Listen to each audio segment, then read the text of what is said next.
Hi guys, it's Lunar here, welcome to this Mass Effect Andromeda update video. Over the next couple of months I'm going to be delving a bit into the upcoming Mass Effect Andromeda game. I love open world games and MMOs especially, any that come with as much lore and history as Mass Effect does. So I'll be keeping you guys up to date on the game before and after release and making some cool top 5 videos exploring facts and lore along the way, with other guides of course when the game actually comes out. This video we are looking at all the stuff we know so far about the Mass Effect story, gameplay mechanics and release date. So guys, if you enjoy, hit the like button, we could just jump into this. We start off with a look at the game story. Now Mass Effect Andromeda is a brand new game from the previous one. It breaks away from the Commander Shepard and is set in a brand new galaxy, or the Helios cluster.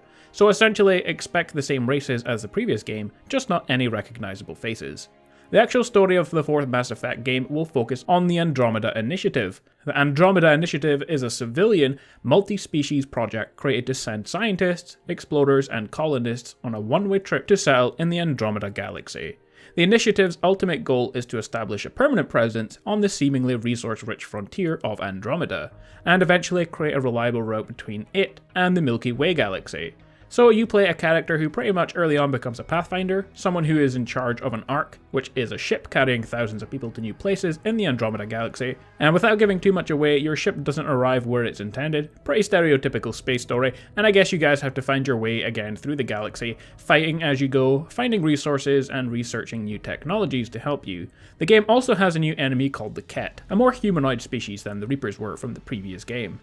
Of course, you're not alone in your travels and you have squad mates to help you out. Your two starting squad mates called Liam and Cora, and Asari who you meet later in the game called PB, along with two other members called Vetra, a Turian, and Drake, a male Krogan. Now for the actual gameplay of Mass Effect, the game works like most games, a series of missions and quests to progress, but the game promises to be far better than its predecessors in that department. Side quests will now allow you to play much more of an integral role in unlocking the mysteries of the game. Secrets can only be unlocked by exploring the far reaches of the Andromeda universe. The side quests also help you improve your presence on the planets you are on, so most likely allied outposts will grow bigger as you complete more missions and side missions.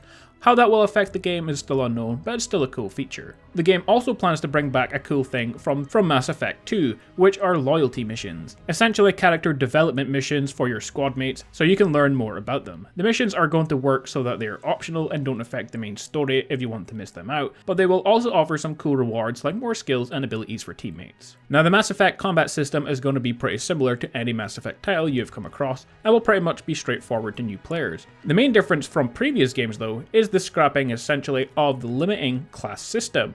Now the game does have various ability trees for different classes, but you can unlock any ability from any of the trees in Andromeda, allowing you to create far more unique and varied builds. The class system will still kind of be in effect when you level up for example, but we can get into that in a bit more detail in its own video. The game also has a crafting system. You can research new technology, find materials on new planets, and even steal technology from the in-game antagonist, the Ket, to improve your own weapons and ability combos. Now onto something you might like to know, the game of course does come with an online feature, which allows you to play through the campaign with a group of friends or strangers, and you can drop in and out as you please without any problems, similar to the previous Mass Effect, or a game like Dying Light for example, which works in the same way.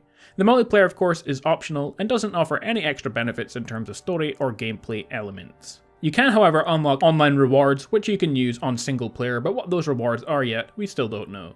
So guys, that pretty much covers the basics of the game and what we know so far without going into any real detail, and other things that we could go over like romance options for example, which the game does have a lot of according to developers, or microtransactions. Those are all for separate kind of videos I'd like to go over in more detail. But we are not done there, some release date info before we finish. Mass Effect Andromeda will be released in North America on March the 21st and in Europe on March the 23rd, but of course you could play the game 10 days early if you have EA Access or EA Origin on PC, allowing full access to the game including playing multiplayer, and all progress will carry over to the full game on release. So guys, that's a quick update on everything we know so far about the game. I plan to go into much more detail on all this stuff over the next few months as we get closer to release. If you did enjoy today's video, like, comment and subscribe. I will be back again soon with more Mass Effect Andromeda. Until then though, stay awesome, and I will see you all next time.